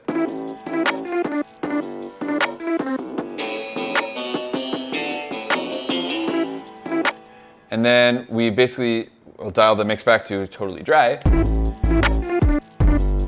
And then bring in some of that wet amount to add some distortion and some natural compression.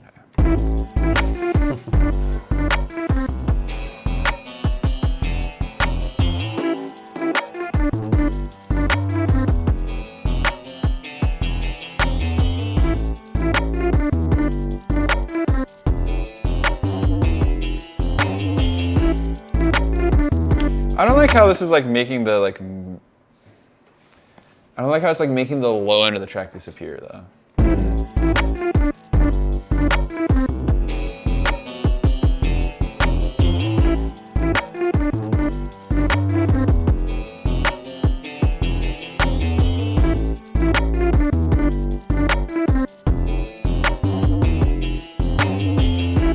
Now we're really getting into the weeds and the nitty gritty of this stuff. It's really hard for me to even hear the difference here.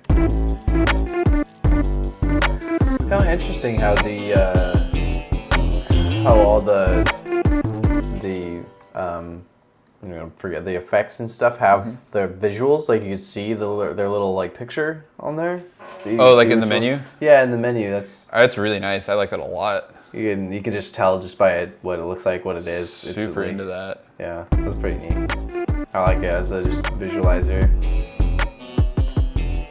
So I'll go through and do like some like common mastery kind of stuff where I'll turn this compressor off. And then, maybe I'll just like let it do the tiniest amount of work.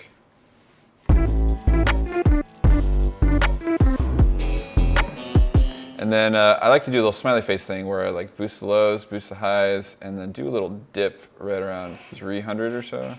400 tends to be the right move.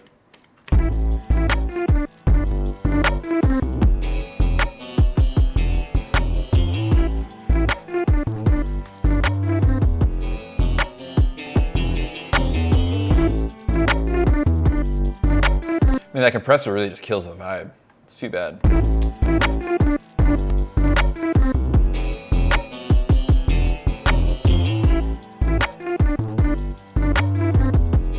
Yeah, so I'm missing all those tools that are, like, there's no limiter here. So like I can't actually like really stop it from clipping. I can just turn it down, you know? So like I don't have what I need. Like I can't finish a track here, just period. That can't be done. You can't use third-party tools, and you can't And there's no, I mean, so like I could like perhaps purchase some tools. Oh, they have some like in this. You could access the store right there. Got, Yeah, what's in the free store? What plugins are in the free store? Got the in-game purchases here. Well, geez, hold on a second. Let's install these. Let's install That's these. all right. You don't have to stay the whole time. Yeah, you got a big trip to pack for. I don't mean to belittle it. It sounds really fun. I wish I could go see my favorite artists perform. I know, right?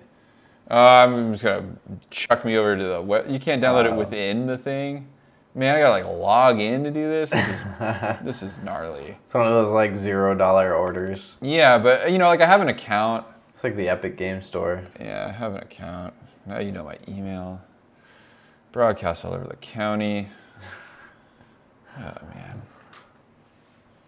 Why?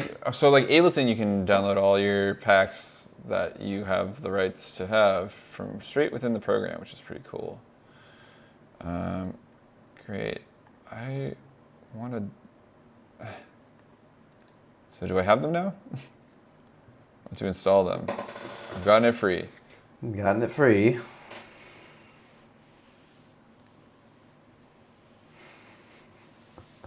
So like here's the thing. Does it show up in the app now? Or you have to download it? Oh, you do have to download it. So wow. Okay, well this is cool. So these plugins exist as standalone versions that will open in other programs, which is neat. Oh, hey. Yeah. You can download the individual installer. It says it wants me to download the add-on installer to install add-ons.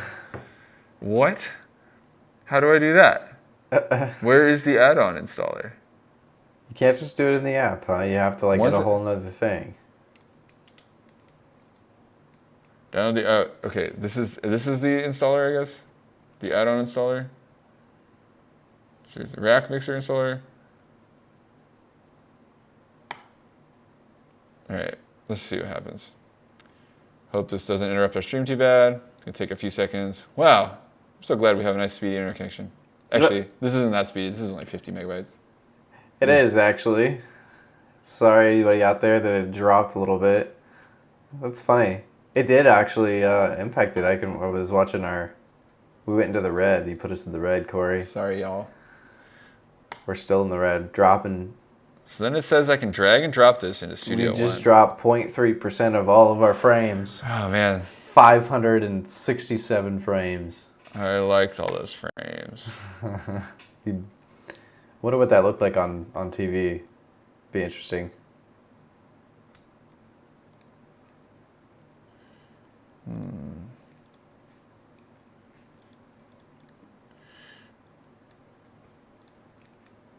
Well, it doesn't work, so that's okay. All that effort. Yeah, there's a lot of effort for it to fail because it can't find the files it needs. So, anyway. Puzzle for another time. So these are like more useful tools, though. This is like, if you check out what's going on in these things, these compressors. This is like a sort of thing I'm looking for. This is a clone of, or it really is like, I mean, it looks fairly generic, but it seems like it's somewhere in the SSL comp or like ballpark, maybe like an 1176 kind of like style thing. It's got that sort of like kind of UI, and like, oh yeah, hey, so there's okay, check these out. Okay, this is maybe like a little more clear what's happening. So this VT1 and RC500 are the two compressors,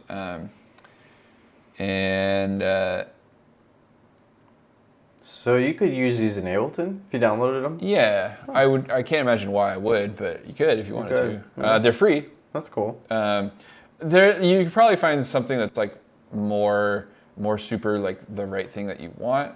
I see. For free? Yeah, like these these look to me like they're modeled after like specific hardware units. This ratio of 1 to 4 here, maybe they're modeled. Maybe they're not. This one's got a fixed RC500 has a fixed ratio. whereas the other one doesn't. Is there a place for anybody that would like be looking for free resources like this to go? Is there like a free website plugins for plugins and stuff? Or is it kind of all over the place? They're like the freebies are scattered everywhere. Oh, okay. Gotta find them. There are some hubs to look for though. Like if you want to find that kind of stuff. What's the one? KVR Audio is a big one. KVR, I think it's kvraudio.com. KVR Audio. Yeah, this you'll find. This is like a plugin. It looks like they're selling stuff through here now, but you used to be able to find just like a ton of free plugin resources. Honestly, like just Google free VST plugins. VST is the standard format, Virtual Studio Technology. So if you just like search for like free VST plugins, you'll find a whole grip of them. I made a list of them, but I don't know if it ever went live on our website. Oh yeah, remember that? Yeah, I should go check that out. Yeah, we should set that stuff up more recently. Yeah. Especially stuff that we talk about in the stream would be kind of cool. Totally. I'm all about choosing free tools whenever possible. Largely because I like to teach them, but like also like why pay for it? You know, like when why have expensive thing when free thing do trick? Yeah. So, there's all sorts of really great free tools. Like I've been using Vital in here a lot. That's free. Yeah. I'm under the notion that it's like if I use it and I really like it, I will go give the people money. Like I'm subscribed to the Blender Development Fund. Like I've done it. I've been doing that for years and years and years because I've used Blender for years and years and years. It's like a community that I want to give back to. So I really like that model of like, you know, support us if you can, but here's our program, like check it out. If you really like it, then, you know, it's a pretty cool model. I like that, so. Totally. There is, on this list of like free programs to check out, there's also, I loathe to include it in this list because it is not free, but there is a program called Reaper. That's very popular that we should probably introduce here on the stream sometime. That'd be cool. I've used Reaper a little bit. Reaper's a neat tool. It's not free, but you can use it forever without paying for it. Yeah. So I think Audacity is one that people talk about too, but I don't know about making. That would be a real challenge to make a track. Audacity is not a real DAW. Yeah. It's not a real DAW. It's just for audio. It's an audio editor and has some DAW-like characteristics. Yeah. I know so many people like that was what we used at CR in our video classes and in the audio class too. I think actually in our audio class we used. Pretty sure I have it installed. Yeah. Oh, nope. We used Audacity to like make tracks. That was like what they taught us to do. Like in the half credit class that they took, that was like at 7:00 at night. They're like, all right, let's make music in Audacity. I'm like, okay. It's a really great introduction to concepts. Yeah. Like, you know, like I'm doing some like pretty high level things in here already. You know, it's like I managed to stumble across them. But you know, like for people who are just getting started, like, you know, like even like MIDI is kind of a weird thing. But you can't do MIDI, and like if you're trying to do MIDI work, Audacity's not for you. It doesn't do MIDI. But if you're just doing audio recording, recording and then and layering and just practicing what that's like, you know, it's great for that. Yeah, that's. But only that, just the recording and lining up of things, just the audio editing portion. The effects are miserable. There's no real-time audio processing. I don't believe. Yeah. Maybe they may have added it in later versions, but I think even the VSTs you can like preview before you apply, but it's destructive. Like you can't go once you've done it, you can't go back. Really, you have to. Well, I mean, you can Control Z, but it's you bake it into the waveform. Like it's done. So there's not a ton of like destructive audio editing that goes on. Like I don't really ever destructively edit audio. Like it's not relevant to what I do. I might like render a processed thing, but I'm never replacing the original file with something else.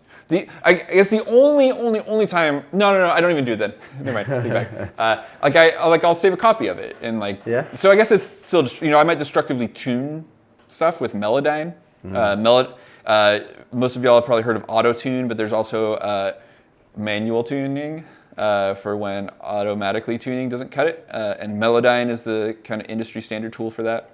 So I'll use Melodyne anytime. Oh, have we done a Melodyne stream yet? We should do that. That's really fun. Yeah, I don't know.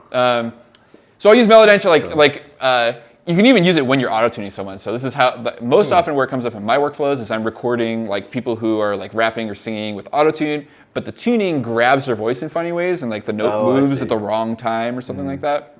So you can just go in there and just edit it like MIDI, which is really cool. That's pretty sweet. So you get like a blob editor, and you can just like relocate the note to the like correct pitch. And that's really cool. It's so powerful, and I only know how to use it in like a editor type capacity, and not in like. There's more to it than that. There's like people do nutty creative stuff with it. I see. A lot of the like wild vocal manipulation things that we hear like start as Melodyne edits. It's all with that. It's a popular tool for it. Like you could like take a spoken like a line of speech and like make it be a melody or things like that, you know. Oh yeah. Or like you know I could like. It's like a meme format now. You just take a random line of speech and turn it into a song. Have you ever seen those videos that it's like All-Star but in harmonic minor or whatever? That's Melodyne.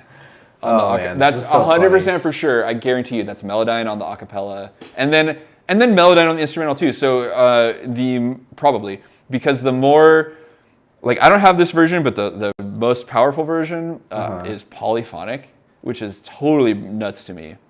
Oh, so wow. like you could supposedly I could play this song and change the melody that ba, ba, ba, da. I could just have it do a different part. Does it have to like sit there and analyze it before you can do anything to it? It's offline, but I mean it plays back in real time. Like right. I'll show you sometime. Wow. But I don't have the polyphonic editor. But so you can do things like, you know, like record a guitar part and then change all your major chords to minor chords or something like that. That's crazy. It's totally nuts. Wow. And it works, which is cool. That's pretty amazing technology. Yeah. It's sort of it is a wild time in music technology. Because AI tools are radically reshaping everything that we can do. So like these sort of like intensive algorithms are going to be supplanted by even better ones soon, I have a feeling. Like I think, you know, there's going to be some radical new way of doing it that's way more intelligent. Yeah. I've shown a few of my intelligent processing tools on this stream, I think. I have some like intelligent equalizers that are just wild time savers. Anyways, all sorts of weird stuff like that's out there. Cool stuff. Well, we're getting close to the end of our thing here. I know. What are your last kind of like what's your first impression kind of after this hour and a half or hour and 45 minutes? Right. I had to sum it up. So like let me first talk about what I really like. Okay. You might want to see this because I'm going to point at stuff. But okay. I love this mixer window. Like actually, I'm not really crazy about some of the mouse and keyboard interactions. Like I don't like that. Like if I click on this thing and like I can't like click on a plugin and delete it and just hit delete. I'm used to being able to do that. Maybe you can do it with like I don't have a numpad, so maybe you can do it with a dedicated delete key. But backspace or delete isn't deleting anything. It'll delete clips, but not plugins. So that kind of bothers me. But what I do like is like this kind of traditional looking mixer. It's very traditional. At the bottom of your screen, unlike Ableton, you know, like nice level meters always visible. You have your like all your controls. Oh, what is that? Oh, the monitoring controls, which said, oh, okay, I see. Switches the range on your meter here. So I also really like the inserts and the sends listed directly above each track. This is something Ableton does not do. You can actually, there's a secret options text file that you can write a specific string of text in to make it do this. Oh, really? But it's like a beta feature and doesn't work very well, I'm told. But this is very normal. Pretty much every other program in the world for music has a display that looks like this. Logic, Pro Tools, Cubase. They all do this kind of thing. So I can, at a glance, see what all the plugins are on all of my tracks. Ableton, you can't do that at all. You have to code. You have to open up each track and look at its effects change, and Wow. it's a real drag. So like I'm just like, oh cool, like I can see which tracks have inserts and which ones they are. I can see which ones are going to sending the sends and how much. I'm not really crazy about this this sort of interaction. It's they went like full skew morphism like with the fader and like this stuff, and like the panning is kind of this interesting thing. It's not a knob like you might expect, but I kind of miss the like send and return knobs from Ableton. That's like kind of handy feature.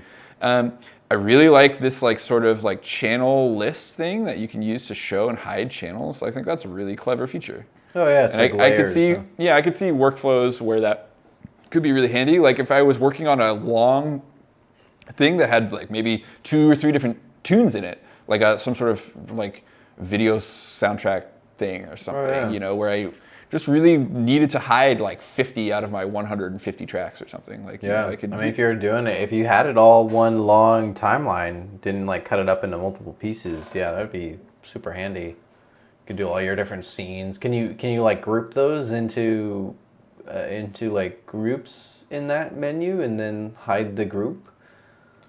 So I can select multiple ones. I can group them. Yeah. Group one. What does that mean though when they're grouped? They didn't go into like their own little thing. Oh, like that little like you're used to Ableton. Like it would be in a Like yeah, it would be in Ableton. like it'd be nested inside, like parented. Yeah. Like So those would be the children. Yes, yeah. So I'm like, what see. does this mean for these to be grouped? Their faders are locked. Okay, that's not exactly what I was picturing, but that's essentially so like grouping in Ableton works like there's a concept in mixing called like it's called a DCA, direct controlled amplifier, I think, a fader. So you basically send a group of channels to a single fader channel. That's a specialized channel that all it does is it groups your inputs and allows you to use one fader to control them all. okay. And so that's like the paradigm on like the X32. And I'm used to working with group tracks in Ableton. So like that actually took me a second to wrap my head around. It's like the tracks, it's like if we routed all the tracks to only their sends. Okay. And they all went to one send, and then that was how they were balanced, and then that send controlled their level. So what I think is happening under the hood here is that this thing is essentially linking these like it's the same effect as having another, like having all these feed into another fader that then controls their overall level. They're all just being turned up or down. So it's not it's not like an organizational thing. It's just it actually has a utility. It's just I was thinking it was like a view, like when you're talking about like viewing things, I was thinking, it's for like it's a hierarchy that you could hide certain things and organize a little bit. But in Ableton, it's both. Oh, it is okay. Yeah, Cool. So they group under a subtab, like a group, which can be folded away, and you can hide. So I do this all the time, where I'll group like when I'm recording folks over like a instrumental or something, like I'll group the entire instrumental, and that way I can like mute it, fold it away, turn the whole thing up or down. Like like Louis was in here earlier recording, and like you have to turn the whole like. The instrumental level for when you're monitoring is often really different than what you want in the actual final mix. So I just end up just like cranking that thing way down so you can hear himself fine, and then just crank it back up for the actual mix. That makes sense. Totally standard thing. Yeah. Yeah. So again, okay, a couple more minutes of my impressions, right? So like the main thing that felt super clunky, like poking around, I found everything I wanted, right? Like I wasn't able to access the big hang up is no VST plugins. That is a deal breaker for me. Like I won't recommend a free software that you can't expand and extend with other free software. That seems silly. But their own, right? You just have to pay for more from their own stuff. Yeah, and these plugins that I attempted to install here are the only free ones. Yeah. There's another saturation knob. This is a great, but this is like a free plugin that you can get elsewhere. And like I have this plugin, and it's but I can't use it because I have to get their native version. Anyways, they're trying to lock you into their ecosystem and sell you stuff.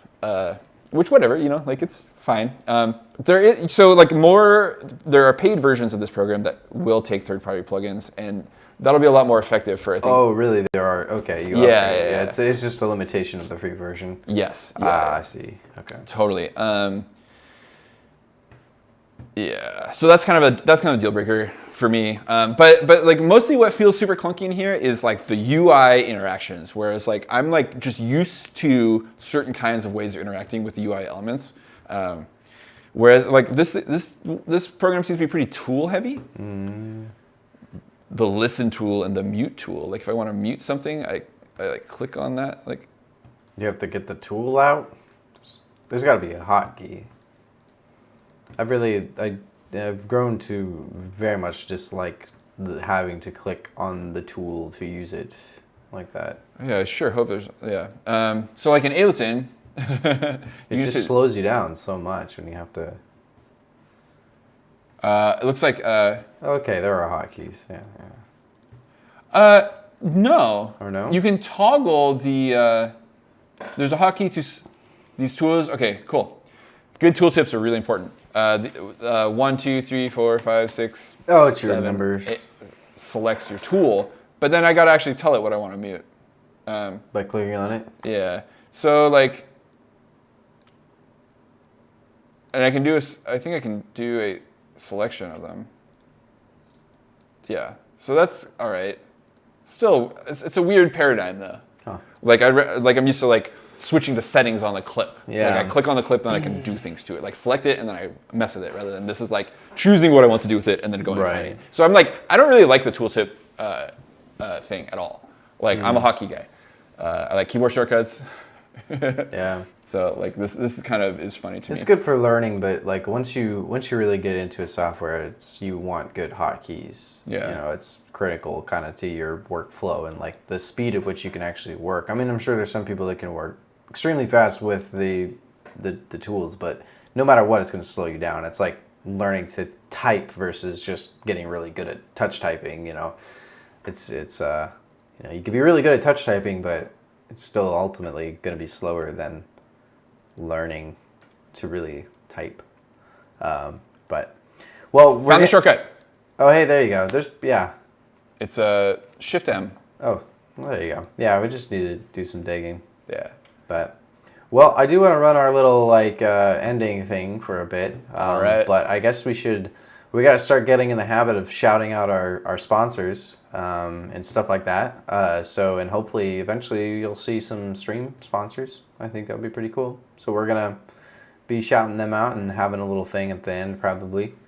So yeah, thanks to I think we only have one sponsor at the moment, but we're going to set up a Patreon. So keep an eye out. Look for our Patreon. It's all coming at you. Yeah, and we'll have cool benefits and things for Patreon members and hopefully some merch and all sorts of cool stuff. Maybe some exclusive interviews with Cory and Jay. I don't know. Well, we'll figure out something cool to keep, I got ideas. Keep you guys engaged. Maybe some special guests or something that are only on Patreon interviews or something. I don't know. It'd be kind of cool. Some local artists and things so we can get people in here. But yeah, okay, well, I'm going to throw it over to the end thing and we'll catch y'all next week. Same time, same place. See y'all later. Bye.